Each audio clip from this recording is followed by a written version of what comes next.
Hey everybody, David Enevoldsen here, and in this video you're going to get to hear a double interview. That is, I am interviewing someone else while this other person is interviewing me at the same time. And the other person will be Gregory McKinley, who's a good friend of mine.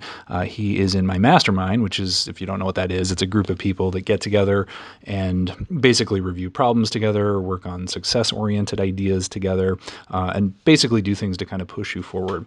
Well, I know him from there. Greg is an entrepreneur. He has his own YouTube channel called Planet Green Zen, green like the color and Zen like Zen. And if you want to check him out, please do so there. He also has a website, which is www.planetgreenzen.com. And I'll post links to these in the description below. But please check it out. That's the interview that's coming up here, and I hope you enjoy. Thanks.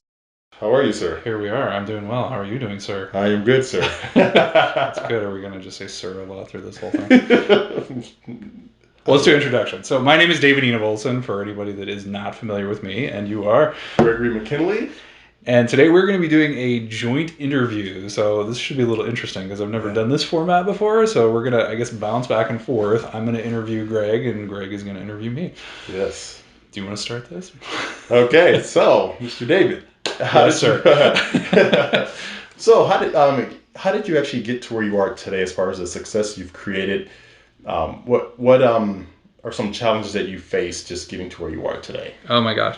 There have been so many challenges. The biggest thing for me is mindset, because I say this a lot on my channel, which is Emotional Embuffination for all those of you on Greg's channel. Please go check it out.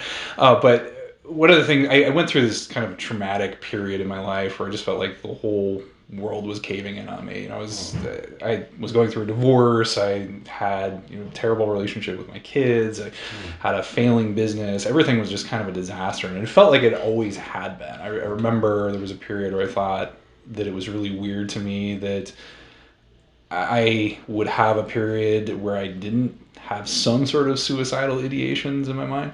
And so it just felt like everything sucked all the time. And there was a point where I kind of started putting together that mindset was the underscore to everything. Yes. And then once I started focusing on developing mindset, that seemed to just completely alter the equation. And then ever since then, it just seems like things keep continually getting better and better and better. Okay. That's it. Mindset is kind of the key to me because everything spins out of that. Everything starts off from there, and then it spins out in actions, which alters what's happening in your environment and in your life and your body, etc. So. That's perfect. Just like, you always hear me say in our mastermind meetings, like Napoleon Hill always says, whatever the mind can conceive and believe, the mind can achieve. Or Absolutely. Even the other way around, if you think something negative, and it will bring that more into your life as well. So everything, even in this room, if you do a 360-degree turn around this room or outside, wherever you are, everything that you see started in someone's mind, it just stuck with it until it became a manifestation in a real form of reality. So absolutely. Totally, and there were long periods where I just felt like a failure, and I became a failure. And just when I was doing nothing but dwelling on that particular idea, it just didn't end well for me. So it wasn't until I started changing what was going on in my head that anything started to change. Oh man, it's powerful. I guess just since you've mentioned that, I mean, for anybody listening or watching, Greg and I met each other through a mastermind that we do. Maybe I'll pitch that as my question to you. What is a mastermind, and how do you find that, or what kind of benefit do you get out of that? Yeah, so for me, the mastermind is like a mastermind alliance. How Napoleon Hill, he's the one that actually came up with the term mastermind, where it's where like minds come together, men and women, various backgrounds, and they come together and just focus on one single topic or area and just help each other grow and learn. Maybe one person has more experience with something that you don't. You have a question there, and that other person can say, "Hey, this is what I did to actually get past this hurdle or loop," or I suggest this. So you can just help each other out grow. Intellectually, mentally, spiritually, whatever area you're focused on. So that's generally what a mastermind is in my interpretation. And the benefit that I get is just kind of people like David and various other minds in that room, because I can learn from those guys. They give me a different way to look at things. I may suggest something and David like, wait, well, I disagree with you, obviously in like a respectful manner, but when he says things, I'm like, wow, okay, I never looked at it that way. So thanks for sharing your thoughts. So I just get perspective and just different insights from various backgrounds on a mastermind to help me grow myself in my business. Yeah. What about yourself? So back at me again. We should probably explain who we are and what we're doing after this one, but Yeah, okay. since we kind of just jumped into the substance here, but very similar concept. I just there's this idea that you're coming together with a bunch of other people that all kind of want the same basic things, but we've all got very different perspectives. And when you start pitching a problem, or even if it's just getting reinforcement on ideas that you're already, or a pathway you're already going on, that it just seems to have a profound impact in whatever it is you're trying to accomplish. I feel like being in this mastermind that we've been in has been extraordinarily helpful to me. I'm just in terms of things like accountability. I mean, because in our particular mastermind, we talk about the goals we're going to do and kind of come back and report on whether or not we accomplished the things we were setting out to do. So just focusing, hearing different perspectives. I mean, all of that has been really huge. And it's a Napoleon Hill concept, but it's tested and true, and it's extremely effective. I mean, if you surround yourself with the right people, it can really launch you forward, I think. I totally agree. And like you were saying earlier, so for the viewers out there, what do you do? What is your profession? Sure. So let's get into the backgrounds here. So I have been an attorney for a while. I practice primarily in family law, and I also do some criminal misdemeanor work. In the family law context in particular, sent me into this kind of what is currently a side project for me. I've looked a lot at conflict, because in family law I'm dealing with divorces and fights over custody, and it's people at their worst most of the time. There's an old adage in the legal community that criminal law is bad people at their best, and family law is good people at their worst, because people just completely unravel. They lose their minds, and they just do goofy things. They very frequently sabotage themselves. So working in that has given me this huge interest in conflict resolution and the sort of psychological dynamics that are at play when we're looking in these divorces, and how is there a way to improve that. And that's kind of developed into this whole side thing I've been doing, which I've called emotional embuffination. Embuffination is the process of becoming buff, making yourself strong like you would go to a gym, just using basic psychological concepts and things to toughen yourself up and become aware of what's going on, so that you don't, if something happens that you don't like in your life, you don't just fumble through and react, which is what most people do, but instead you kind of become aware of what's going on around you, the psychology of the people you're interacting with, the psychology of yourself, and so that you can kind of take control of the emotional states and have something constructive come out of the situation, rather than just flip out and react and then sabotage yourself in some way. Awesome. Wow. It's powerful. And I guess I'll go into my quick little intro. So let's do you now. For me, obviously I have a YouTube channel that's more of an inspirational, educational channel, where I just like to help people break free from the mundane and take action. That's one of my catchphrases, I say, because again, me growing up in a certain type of environment and then learning how to change my mindset, then results started to change my life. And I'm like, wow, why doesn't everyone do this? Why aren't we taught this in school? So I just want to inspire people to just pursue their dreams, whatever they feel they want to do. So by the time they're in transition to whatever it is, the next phase, death, you don't have any regrets, because like I lived my life, I helped people, I left a legacy for other people to be able to continue on and just benefit from. So that's the purpose of my channel. Also, I do real estate investing, multifamily apartments, and some wholesale things on some smaller complexes, but a little bit of affiliate marketing too. But yeah, that's pretty much me in a nutshell. I'm going to go out of sequence here. I'm just going to I want to continue with that for a second. What took you down that path? I think I kind of spoke to that on my end. Like, where did you just get up one day and you say, I'm going to start a YouTube channel and inspire people? Like, where was your turning point? Yeah, actually 4 years ago, I had a turning point. So I actually began in network marketing, and I had a mentor that was the first person to actually talk to me on a more of a personal development type of level. Like, hey, are you happy with your life? And at first I'm like, yeah, I have a great job, I can pay my bills. But he's like, well, what happens if you lose your job? Like, can you still sustain your current lifestyle? And it just got me to start thinking of things that I've never thought about. I don't talk about with friends or family. These are sensitive topics that you really don't talk about. You just kind of keep in the back of your mind. So we kind of got through these layers like an onion, peeling back layers, question after question that was deeper and deeper.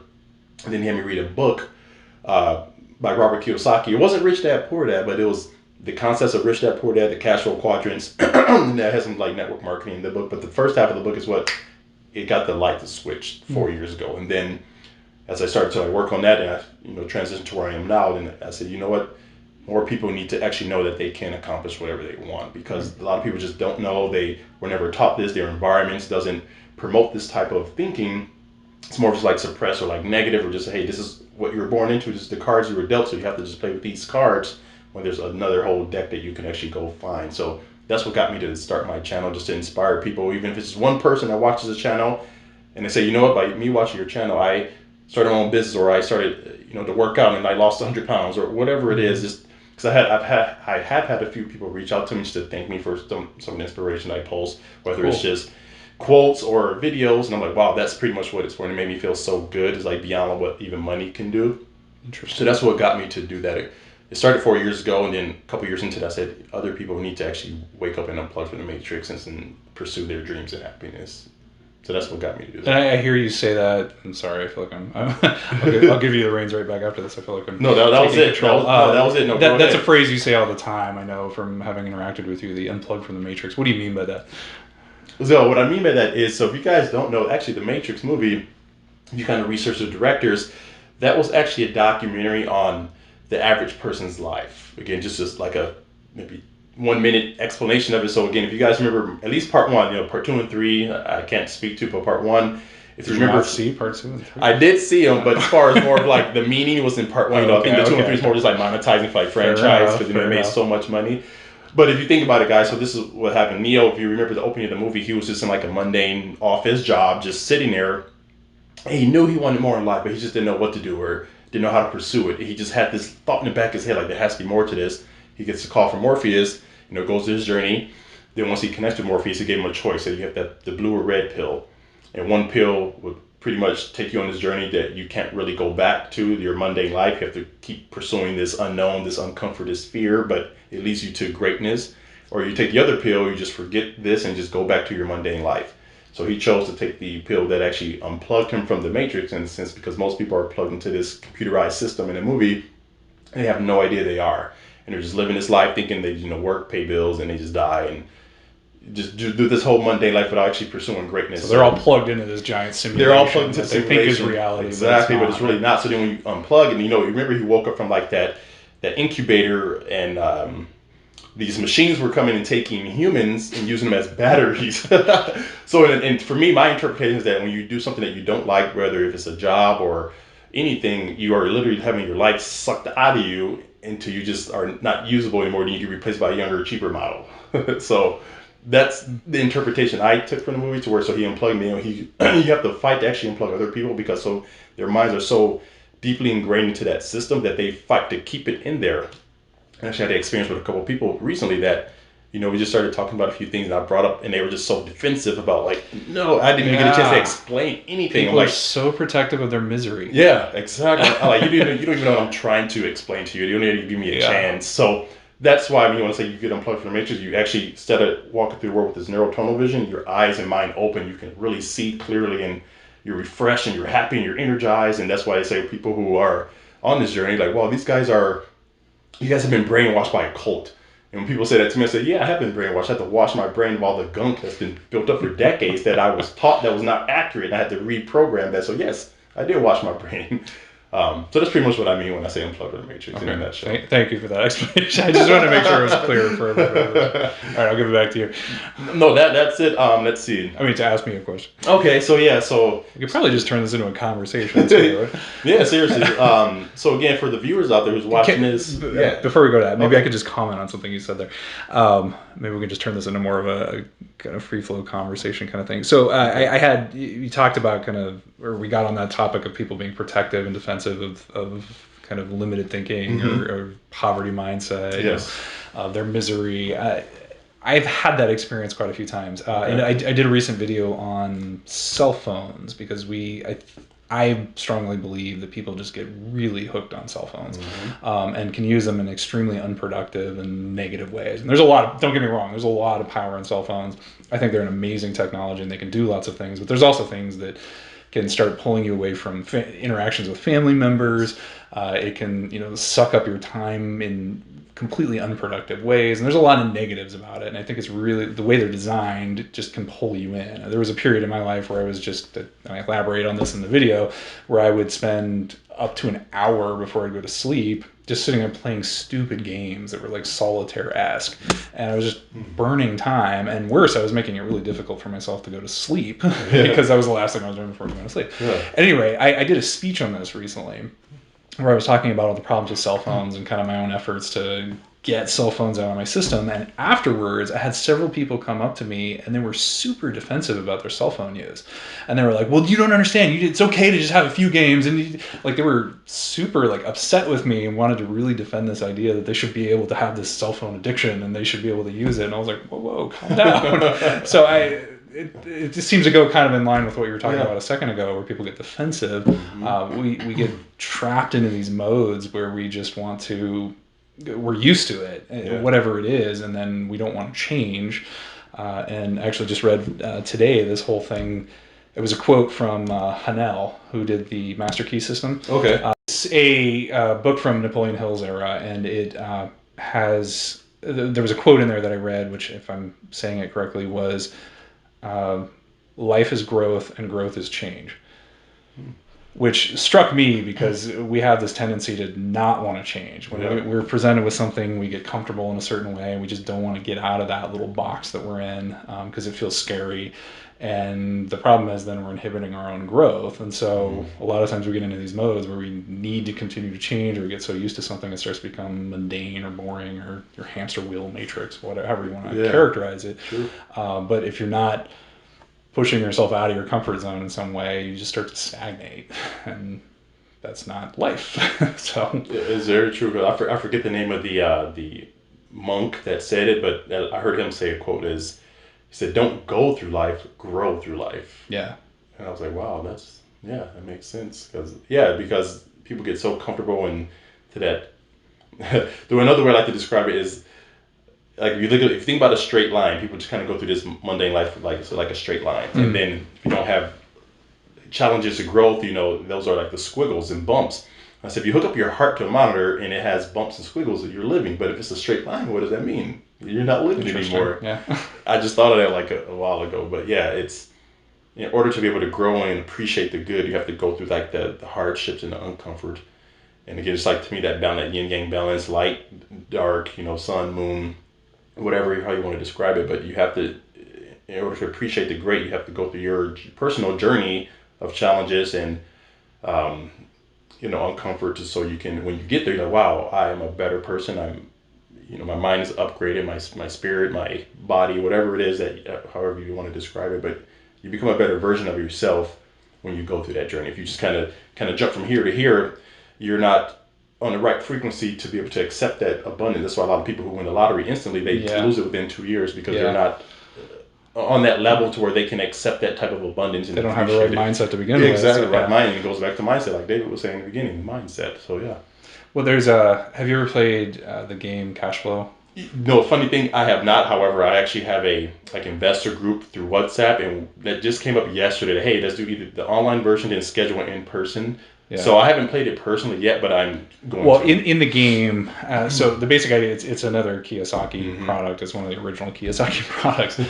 So there's a board game, and there's also an electronic game. But the objective is you're running in circles in the rat race. So you're just kind of going around in circles on this board, and you just keep various things happen. You get like business opportunities, or you have to like buy some stupid thing. They call it doodads, where you just lose money. Sometimes you get bankrupt. Sometimes there's taxes that hit you, and you get paydays. But you just keep going around and around in a circle. And the objective is to get out of that rat race so that you're on the fast track, is what they call it. But when you're going around in the circle, they have deals that you can get, like business opportunities. And there are small deals and big deals. And I think it's really interesting because the small deals, they'll give you some opportunity to invest a little bit of money, but you still have to kind of analyze what the ROI is, the return on investment, to make sure it's a decent deal, because there are bad deals in there that you can get into, which will hurt you in the game. Then once you get a little more money, you can get the big deals. What's interesting to me is they operate in exactly the exact same way.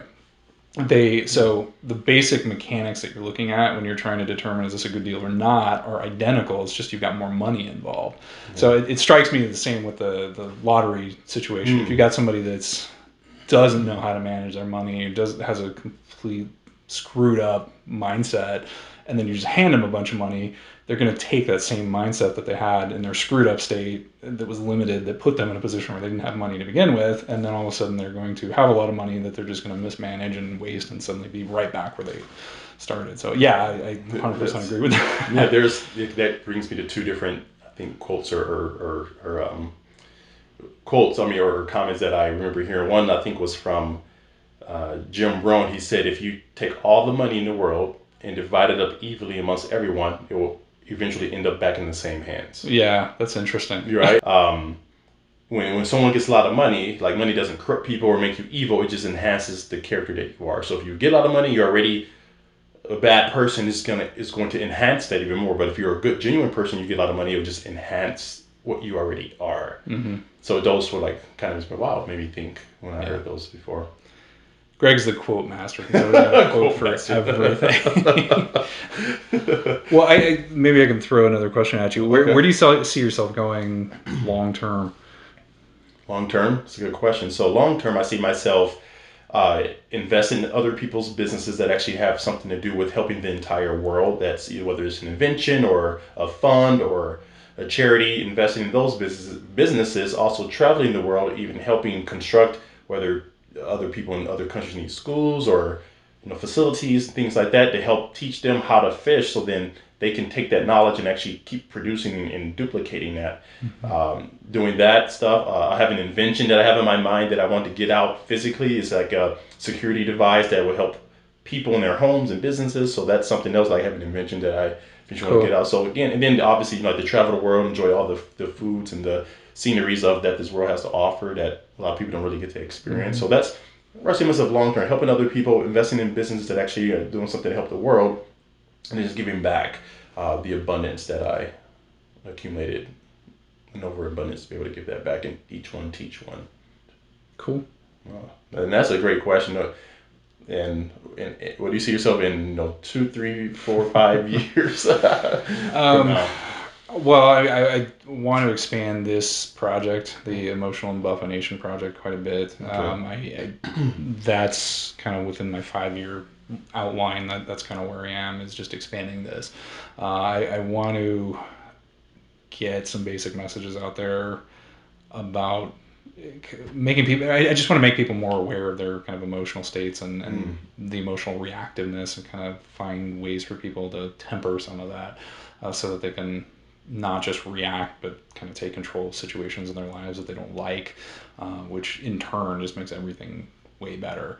When you look differently at conflict, because that's what emotions are all about. It's about, because it doesn't matter if you're experiencing something that you like. If I go to Disneyland, I'm like, yeah, I'm so happy. Like, you don't need to control that, because you're happy.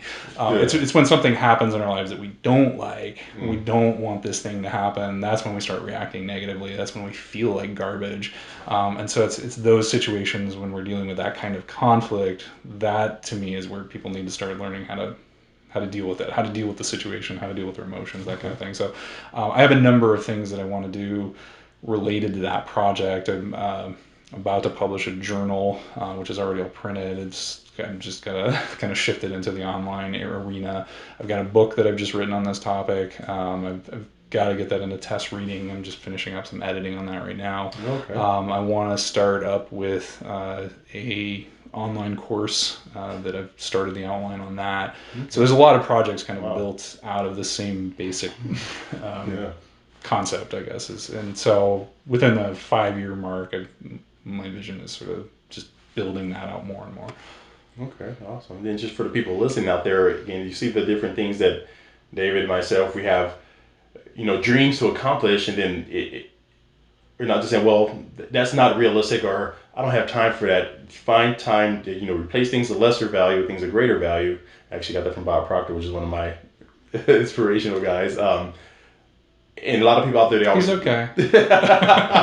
You guys be the judge of that. Go watch some Bob Proctor videos on YouTube and let me know if you like them. You should totally watch my channel first, and then go visit Bob Proctor. Yeah, do that. Watch David's channel, Emotional Embuffination, and then which I'm sure you'll have links to under this video. Right? Yes, I'll have the YouTube channel and your website in the description. But yeah, so again, a lot of people, the biggest thing that you hear is that I don't have time. I don't have time for this. It's like you do. It's just that what do you value? What do you, put your efforts and energies into? If you put into watching TV, binge watching Netflix all day, then yes, you're not going to have time to do something else. But if you replace that lesser value, which is just watching mindless TV, with something of greater value, working on a journal, a book, exercising, building, your own business, online courses, you replace that same time into something else more productive, you'll see that you have way more time than what you think you do. I used to think I didn't have time after working all day and come home, but I don't have time for anything else. Like I do all, these videos and meetings and meetups, all this stuff. Like, wow, I have so much time that I had to discover because I just replace things of lesser value with things of greater value. That's the way I like to describe it. I also think there's a sort of snowballing effect that comes from, taking this back to the mindset again, the mental approach you're taking to whatever it is that's going on. For example, if I come home and I just start thinking, I'm so tired, like I can't do anything but watch Netflix, and then you start watching Netflix or whatever, video games or whatever it is you're doing, and then you start feeling even more tired. Not only are you bombarding yourself with this message that you're tired, but then you're doing things that are going to make you even more tired, and then all of a sudden you're tired. And so then you start saying, I don't have the time because I need that time to recharge or something, when you're kind of doing things that are already depleting you by the mental framework that you're coming into it with, as opposed to I'm getting home, it's like, yeah, time to go do this thing, which creates a different level of energy that then gives you the energy you need to go accomplish whatever it is you want to accomplish, a book or a YouTube channel or interviews or meeting Bob Proctor or whatever it is. But I agree with you. I'm just kind of expounding on the. Great, appreciate that. Thank you. And any final words you want to give to the audience? Again, guys, we put this video together. Just wanted to collaborate, kind of freestyle this to see how it would go, and let us know if you want us to do a part 2 in the comments below. I want a part 2 and 3 because David's so amazing. Oh my god, I can't get enough of David. I mean, if you want, I guess I could do a part 2. Whatever. Let us know. You guys are so dreamy. You guys are the decision makers. You can tell us the end of the day. Come on. Look at this. Right? You guys want to see part 2 of that face over there? Yes. Any parting words of wisdom? I don't know. All of this in my mind is an ongoing journey, as you're aware. I mean, there's always, life is growth. Growth is change. Going back to that same quote there, and I feel like I'm always learning new things on this, and it's something you have to keep doing all the time. Going back to quotes, there's a Zig Ziglar quote I really like, where he says, people say that motivation doesn't last, but neither does bathing. That's why we do it every day. If you want your life to be better, this has to be an ongoing project. You have to be constantly coming back to it. You have to be doing things actively all the time. Just like when you go to the gym. You don't go to the gym one time and say, I'm buff. You keep working on it. And the same thing is true of growth, of emotions, of any of these things. Like, you just have to make it a mission to, even if it's a smaller part of your overall life project. I mean, you got to do something to keep yourself moving forward, and on a regular basis. You got to make it a habit, so that you do grow. Yes, that's my parting words of wisdom. How about you? What's your parting words of wisdom?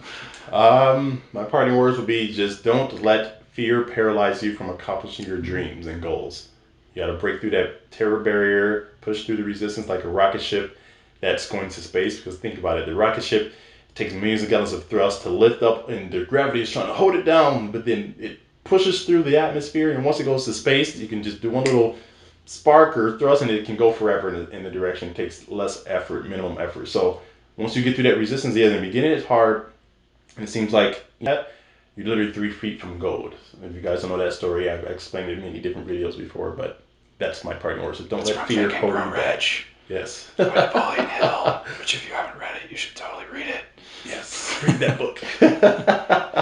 And then I guess one last thing, if anybody wants to get a hold of you, I'm not sure, we'll have links and everything, I'm sure, but just orally, how do people reach out to you? If people want to get a hold of me, they can come to my YouTube channel, Planet Green Zen, and that's Zen, Z-E-N, planet like the world we live on, green as in a color, and Zen, Z as in zebra, E as in Edward, N as in Nancy, planetgreensin.com, Planet Greensin YouTube channel, youtube.com/planetgreensin.